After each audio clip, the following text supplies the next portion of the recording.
Ito, ang latest weather update. Alamin ang pinakasariwang ulat panahon ngayon dito sa Information TV Educational Channel. Salukuyan po na nakakaapekto ang northeast monsoon o yung hanging amihan sa malaking bahagi po ng Luzon. Malamig po yung hangin dito dahil ito po ay nanggaling sa subtropical region sa Japan at sa Siberian High.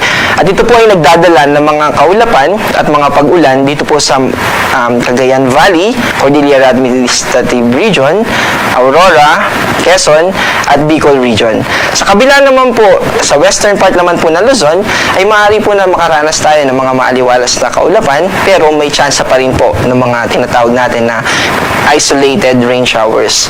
Shear line naman po, o yung salubungan ng malamig na hangin na galing sa northeast monsoon at yung mainit na hangin na galing naman po sa easterlies.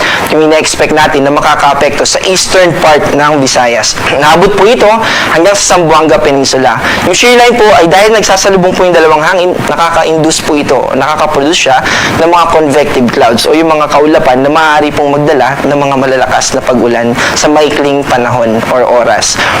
At ito po ay makaka-apekto sa eastern part ng Visayas.